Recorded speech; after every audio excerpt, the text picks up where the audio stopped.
ትልቁን መስዋዕትነት የሚከፍለው በነገራችን ላይ ጎንደር ፋኖ ነው። በዚህ ትግል ውስጥ ትልቁን መስዋዕትነት በባለፈው ትሪፕል ያጠናው ጥናት እንዳያችሁት ከሆነ ሰፊው እንደውም ከፋፍሎ በዚህ በዞን በምናምን ከፋፍሎ ነበረ። ይሄ ደቡባዊ የሚባለው በጣም ትልቁን እንትን ጉዳት የደረሰበትና ብዙ መስዋዕትነት የከፈለ በአጠቃላይ ጎንደር በጣም ትልቁን መስዋዕትነት የከፈለ አካባቢ ነው። ከዛ በኋላ በነበረው ጦርነትም እንዳያችሁ ትልቁን መስዋዕትነት እየከፈለ ያለው ይሄው አካባቢ ነው። ግን ወይራስ ወደዚህ ወደ አደረጃጀት ስትመጣ ደግሞ የሚዜነት ሳይሆን የእንትን የምንድነው የጨፋሪነት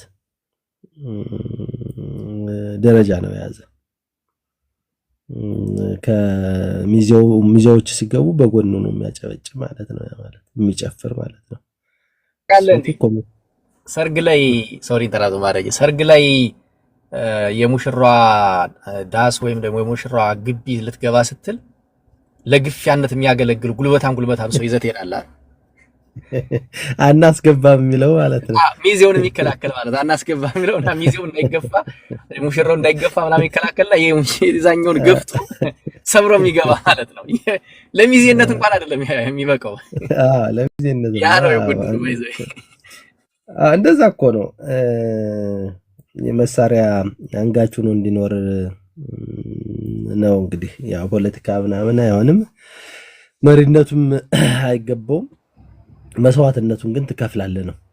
ስለዚህ አሁንም መስዋዕትነቱን እየከፈለ ያለው ከዛ አናስገባም እያለ ብዙ ዋጋ እየከፈለ ያለው በጣም ቁልፍ የሚባሉ አመራሮችን እያጣለ በጣም ለብዙ ነገር የሚጠቅሙ አመራሮችን እያጣሉ ይኸው ጎንደር ግን የማንቃት የፖለቲካ ስራ መሰራት የለበትም ማለት እነዚህ ኃይሎች እኮ በቃ ይሞታሉ፣ አምነውበትም እኮ የሞቱ ይሆናል። ግን ምን ያህል ጉዳት እንዳለ ግን እኔ መልእክቴ ለልሂቃኑ ነው። ለዚህ በአማራው ትግልም የአማራ ጉዳይ በሚሉት በጎንደር በኩል ያሉት ልሂቃን ለምን ይህን ጉዳይ አይሰሩበትም? እንትን እኮ ነጠሉት እኮ በፕሮፓጋንዳ ገብርዬ ምን አደረጉ መሰለህ? እሱንማ ሌላ የተጣላንበት አንደኛው አጀንዳ ነው እኮ። ሁለት ፕሮፓጋንዳ ተሰራ። አንደኛው ሱፍ ለባሽ ከራባት ያንጠለጠለ ስልጣናችሁን ሊወስድ ነው መጥቶ የሚል ፕሮፓጋንዳ በጣም በሰፊው ተሰራ ማለት ነው። በቃ የተማረ ምናምን ላፕቶፕ የያዘ ልክ እንደ ርኩስ እንደ እንጨት ማለት ነው እንዲቆጠር ተደረገ። ኢሊቱ እንዳይቀርብና እንዳይመክራቸው እንደ ወንድም አብረው እጅ ከወንጅ እንዳይሰሩ በጥርጣሬ እንዲታዩ ተደረገ ማለት ነው። እነሱ ዋጋ ከፋይ፣ ይህኛው ደግሞ ኢሊት ነኝ የሚባለው ደግሞ ስልጣን የሚወስድ የሚቀማ ተደርጎ በጣም ሰፊ የሆነ ፕሮፓጋንዳ ተሰራ። ከዛ በኋላ መጨረሻ እንደውም ፖለቲካ አያስፈልግም የሚያስፈልገው ወታደር ነው ተባለ ማለት ነው። ሌላው የፖለቲካል ኤሊት ቢውልድ እያደረገ ነው፣ መሪ እያወጣ ነው። የኛ ደግሞ ተኳሽ ነው የሚያወጣ እና መጨረሻ ላይ በድርጅት ደግሞ ሲታይ ቅድሚያ የሚሰጠው የታወቀ ነው። ወታደር ሳይሆን ወደ ድርጅት ከመጣ የፖለቲካ እውቀት ያለው የተሻለ ተብሎ የሚሆን ነው። አፋር ላይ ስንገባ እኮ የገጠመን ይህ ነው። ሌላ ነገር እኮ አልገጠመን። አፋር ላይ ለምርጫ ሲቀርብ የሚቀርብ በጎንደር በኩል የምናቀርበው የለንም ሊወዳደር የሚችል ማለት ነው። ስለዚህ የሆነው ያው የተሻለውን መምረጥ ነበርና ወደ እስክንድር የተመረጠበት ሁኔታ ማለት ነው። ያ ደግሞ በአስተሳሰብ ደረጃ አንደኛው ፖለቲካ አያስፈልግም የሚባለው አስተሳሰብ፣ ሁለተኛው ደግሞ የተማረ እንትናችሁን በእናንተ ደም እሱ ሊነግስ የሚባል አስተሳሰብ እንዲዳብር ተደርጎ አባቶቻችንን ወንድሞቻችንን እየመከርንም አንዳንዴም የሚረዳውንም እየረዳን እንዳንቀራረብ ተደርጓል። እሱ አንዱ የዚህ የሴራው አካል ስለሆነ ነው እና ብዙም የመደማመጡ ሁኔታ ችግር አለ። ወደፊትም አይመጡም። አሁን ይሄ ጦሩ ራሱ አምኖ ወደፊት አሉ እኮ በጣም ብዙ የተማረ ሰው አለ። በነገራችን ላይ በዚህ በፋኖ ትግል ውስጥ በጣም ብዙ የተማረ ሰው ለምሳሌ ጎንደር ውስጥ አሁን በእያንዳንዱ ክፍለ ጦር ማስተርስ ፒኤችዲውን አቋርጦ ሄደ ነው አለ። በጣም ብዙ ማለት ነው። ጎንደር ውስጥ በጣም ብዙ ነው የተማረ ያለው በዚህ በፋኖ ትግል ውስጥ። ግን ችግሩ ምንድነው? እነሱም ወደፊት አያመጧቸው፣ መሪ እንዲሆኑ አያደርጓቸው። ይህን የፋኖ አደረጃጀቱን እንደ ውርስ የያዘ ሰው አለ። እንደ ውርስ ማለት ነው፣ የኛ ነው በቃ። አንድ ክፍለ ጦር ከሆነ ክፍለ ጦር ነው የመሰረተው። በፊት ቀድሞ ፋኖ የነበር ሰው ከመሰረተው በቃ እሱ ነው ይዞት የሚቀጥለው እንጂ የተሻለ ሰው ወደፊት ከማምጣት አንጻር ውስንነት አለ። በእርግጥ አርበኛ ደረጀ በዚህ አይታማም።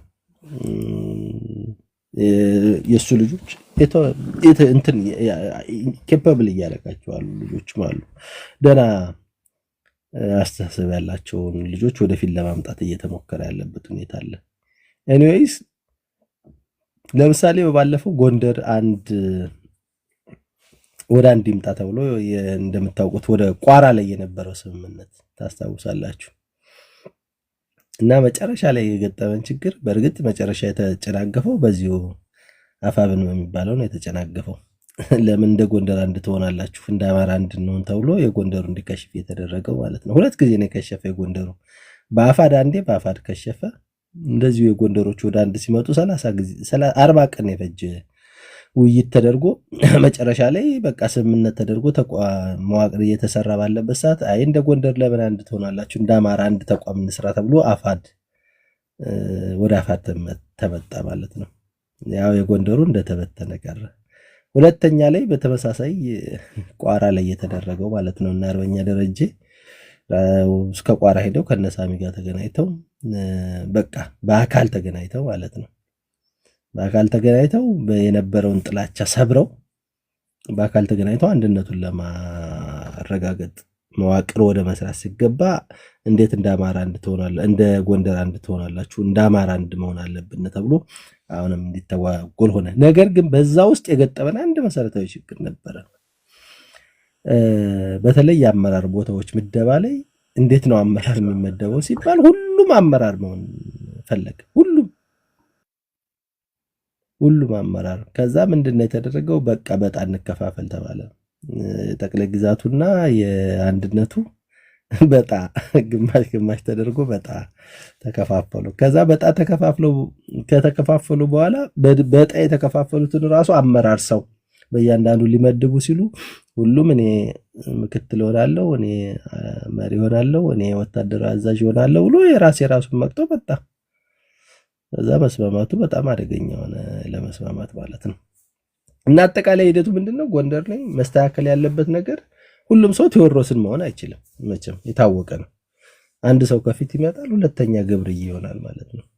ከዛም እየቀጠለ ሌላም በጣም ብዙ ሌላ እስከታች ድረስ መዋቅር ይሰራለታል ማለት ነው። በዛ ደረጃ ነው መሆን ያለበት እና አሁንም መሰራት ያለበት እኔ አሁንም ይሄ የአማራ ትግል መቀጠል አለበት ከተባለ መሰራት ያለበት አሁን በመጀመሪያ ጎንደር ጠንካራ አደረጃጀት ጠንካራ የሆነ አደረጃጀት መስራት አለበት። ጠንካራ የሆኑ የፖለቲካ ታጋዮች አሁን ያሉ የበሰሉ አሉ እንደነ ኪሩቤል ጎቤ አይነቶቹ እንደነ ኤርሚያስ አይነቶቹ አንተነም አለ እነጌታም አሉ። ሌላም ብዙ የተማሩ አሉ።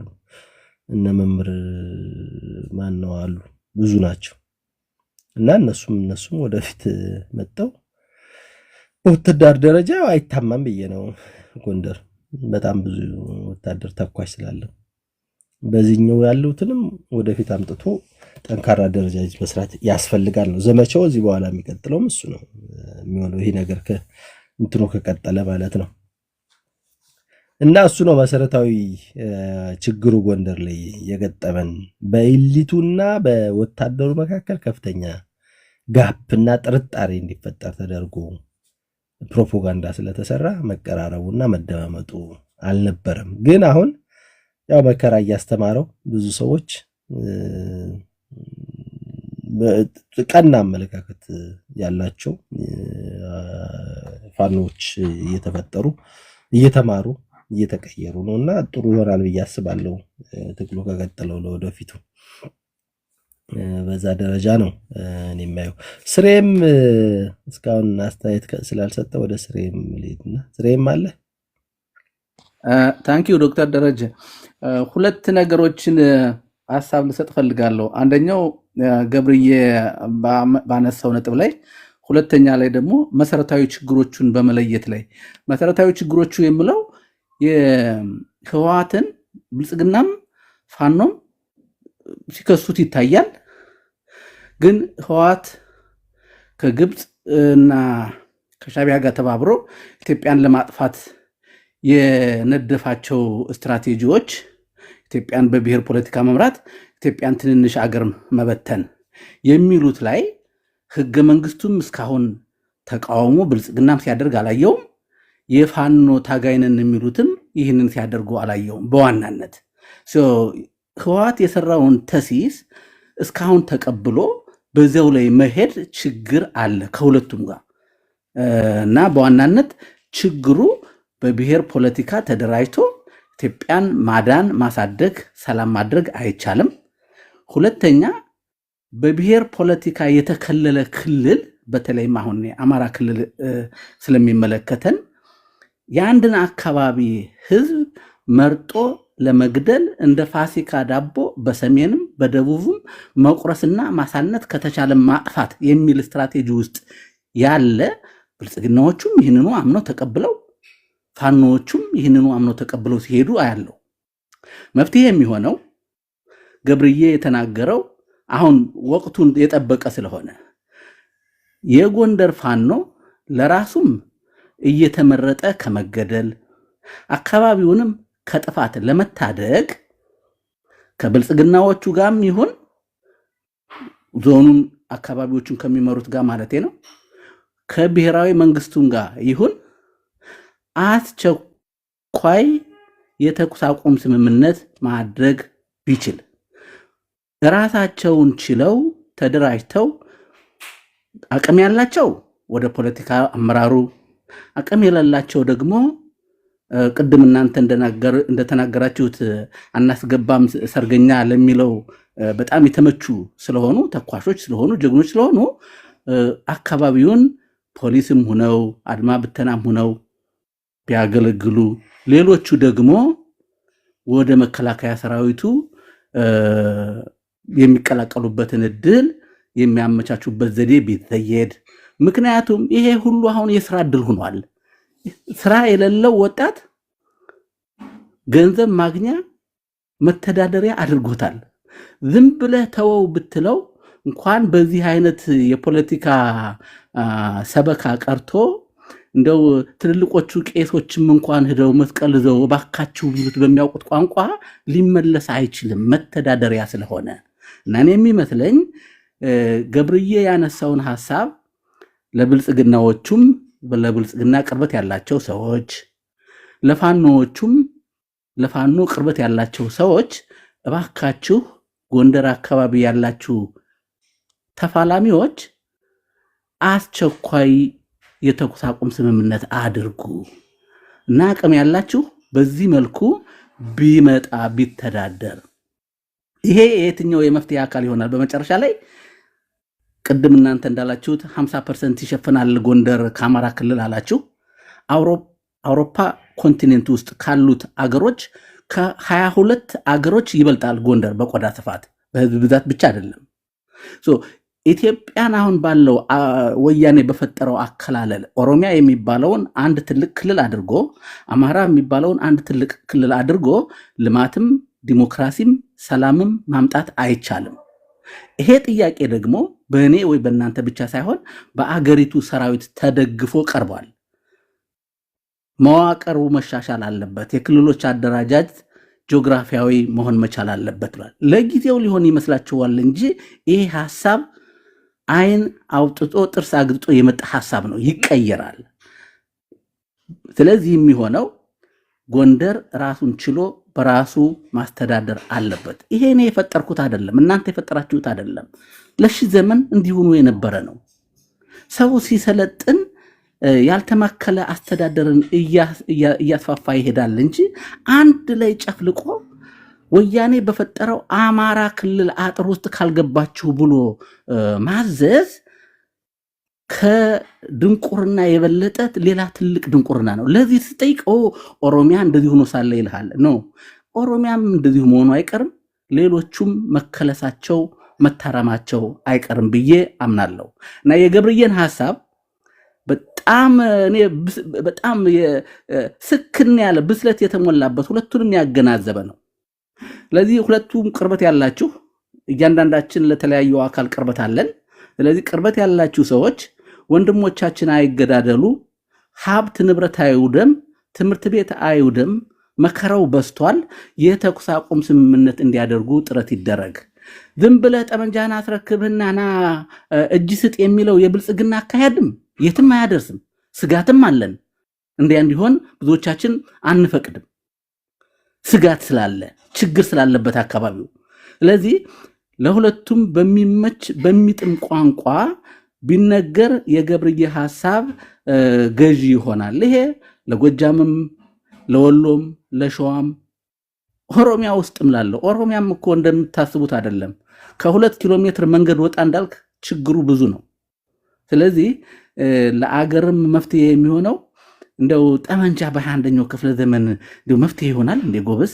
እና እባካችሁ የተኩስ አቁም ስምምነት ተደርጎ ወያኔ የፈጠረልንን የክልል መዋቅር የብሔር አደረጃጀት እስካላጠፋን ድረስ አገራችን ሰላም አታገኝም። ከዚህ የምንወጣበትን መንገድ መቀየስ አለብን። እንደ ኤሊት እኔ የጎንደር ልጅ ነኝ፣ እኔ ኢትዮጵያዊ ነኝ፣ እኔ ጥቁር ነኝ። ከዚህ የበለጠ ሌላ ምን አይነት አይደንቲቲ እንዲመጣ ፈልጋችሁ ነው? እና እነ ዶክተር ደረጀም ስታራምዱት የነበረው ከበፊት ይሄ ገብቷችሁም ሳይገባችሁም የአማራነቱ የምናምኑ እሱ ችግር ነበረው። አሁን ወንድሞቼ ወደ ትክክለኛው መስመር መጣችኋል። ትክክለኛውን ችግር አይደንቲፋይ አድርጋችኋል። የሰለጠነ ውይይት እያደረጋችሁ ነው። ቤታችሁ ተወዳጅ እየሆነ ነው። እኔ ገብቻ አላቅም፣ ግን አዳምጣችኋለሁ። በዚሁ ቀጥሉበት። የገብርዬን ሐሳብ ግን በተቻለ መጠን ብታራምዱት መልካም ይሆናል ብዬ አስባለሁ። አመሰግናችኋለሁ። ታንኪዩ። መልካም ስሬም ጥሩ ነው። ያው እንግዲህ ነገሮች በግልጽ ቀስ እያሉ መሄዱ አይቀርም። ብሔርተኝነቱ ፌል አድርጓል። የትም ቦታ ላይ ነው ፌል አደረገ። አሁን በጣም ትልቁ እንደ ምሳሌ የሚጠቀሰው የህወሓት ብሔርተኝነት ነው። ምን ያህል ፌል እንዳደረገ ያው አይተነዋል። መጨረሻ ላይ በጣም በሚያስከፋ ሁኔታ ነው ፌል ያደረገው እነሱም ላይ ማለት ነው። የኦሮሞ ብሔርተኝነት አሁንም ችግር አለበት። ትንሽ ሲቆይ ደግሞ በጣም በሰፊው ፌል ያደርጋል። በጣም በከባድ ሁኔታ ማለት ነው። የአማራ ብሔርተኝነት ያያችሁት ነው። ራሱን ነው የበላ። የራሱን ሰው በልቶ አሁን የህልውና ትግል እንኳን ከጀመርን በኋላ ራሱን ነው እየበላ ያለው ማለት ነው። እና ይሄ ብሔርተኝነት የሚባለው ነገር ፌል አድርጓል። የትም ቦታ ነው ፌል ያደረገው ማለት ነው። አሁን ደቡብ አንድ ጂኦግራፊ እንትን ሰጠው ኢትኒክ አይዴንቲቲ ነገር ሊሰጡት ጂኦግራፊ ቢሆንም ቦታው የኢትኒክ ሼፕ ሊሰጡት ተሞክሮ የሆነ የራሱን አይዴንቲቲ ቢልድ እንዲያደርግ የደቡብ ናሽናሊዝም ለመፍጠር ተሞክሮ በጣም በሰፊው ነው ፌል ያደረገ እሱ ማለት ነው። ከዛ በኋላ በትንትንና አለ ማለት ነው። እና ይሄ በብሔርተኝነት አሁንም በጭፉን አፋድን ሲያፈርስ ብሔርተኛ መሆን አለብን ብሎ ነው። ያው እንግዲህ ምንድነው ሚዲያ ላይ ያለውን ጩኸት ስሜቱን ለማስታገስና የተደረገ ነው ይገባኛል። ግን በስሌት ሲሰላ ግን ፌል ያደረገ ነው። ፌል ስላደረገ ትግል ለማሸነፍም ደግሞ ከኮንፌዴራሊስት ኃይል ጋር ሆነ የአማራን ጥያቄም ማስመለስ አይቻልም። እንደሚታወቀው ሊሆን የሚችለው ከነዚህ ኃይሎች መራቅ ነው። ኮንፌዴራሊስት ከሚባሉት ኢትዮጵያ የብሔር ብሔረሰቦች ስብስብ ናት ብሎ ከሚያምነው ቡድን ስቦና እሱ ያስቀመጠውን ሌጋሲ መስበር ሲቻል ነው፣ ዲኮንስትራክት ማድረስ ሲቻል ነው። እነሱ እኮ ኢትዮጵያ የሚለውን ሀገር ዲኮንስትራክት አድርገው ኢትኒክ ቤዝድ የሆነ የብሔር ማንነትን ኮንስትራክት አድርገዋል ማለት ነው። ስለዚህ ኔክስት የአማራ ህዝብ ደግሞ በዚህ ኮንስትራክት በተደረገችው ኢትዮጵያ የምድር ሲኦል ሆኖበት አይቶት የማያውቀውን ስቃይ አግኝቷል ማለት ነው። ተቀብሏል። እስካሁንም እየተቀበለ ነው ያለው፣ እየሄደበት ነው ያለው። ይህን ልንቀይረው የምንችለው የነበረው እነሱ የሰሩትን ዲኮንስትራክትድ አድርገን እንደገና ኮንስትራክት የምናደርገው አገር ወይም ደግሞ ሌላ ስራ ሲኖረን ነው። ከዛ ውጭ ግን እነሱ ኮንስትራክትድ ባደረጉት ሲስተም፣ ኮንስትራክትድ ባደረጉት ስትራክቸር፣ ኮንስትራክትድ ባደረጉት ናሬሽን፣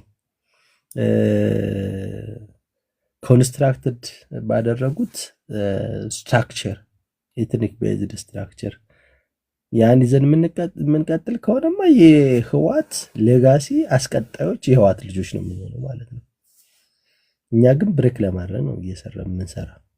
ስለዚህ እሱ ያው እንደምታውቁ በዚህ አሁን በአገዛዙ በኩልም ለራሱ ሲል ነው፣ ለማንም ብሎ አይደለም። ለራሱ ሲል የዚህን የአደረጃጀቱን የስትራክቸሩን የመዋቅር ጉዳይ እንዳንድ የያዘው ይመስለኛል። እኔ አንዳንድ ጭምጭምታዎች አሉ፣ አንተም ቅድም ገልጸዋልና እሱም በሂደት የምናየው ይሆናል ማለት ነው። አሁን በጣም አንገብጋቢ ጉዳይ ለኛ አንገብጋቢው ጉዳይ ምናልባት ሁኔታዎች እንትን ካሉ በዚህ የሰሜኑ ጦርነት ድጋሚ መነሳቱ አይቀርም።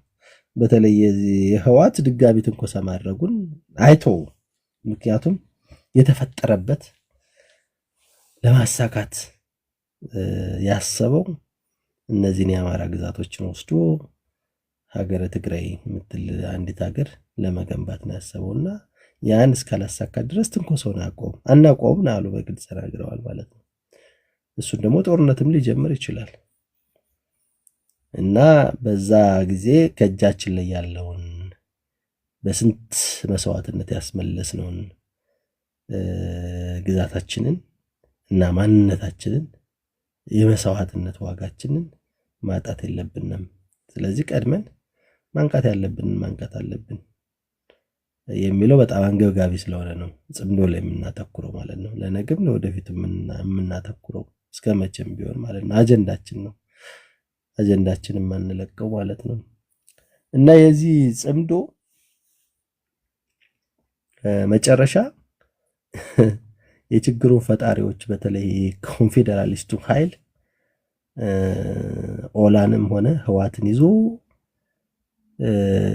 መቼም ህገ መንግስት ቀይራለሁ አይባልም። ህዋትን ይዞ ትርክት ቀይራለሁ አይባልም። ህዋትን ይዞ ከህዋት ጋር እየሰሩ እነዚህን የአማራ ህዝብ ምናምን ከክልሉ ውጭ ያሉ እንዴት ይጠቀማሉ ምናምን የሚባል ጥያቄ ማንሳት አይቻልም። ግልጽ ነው። የፍትሃዊነት ተጠቃሚነት ምናምን ማንሳት አይቻልም።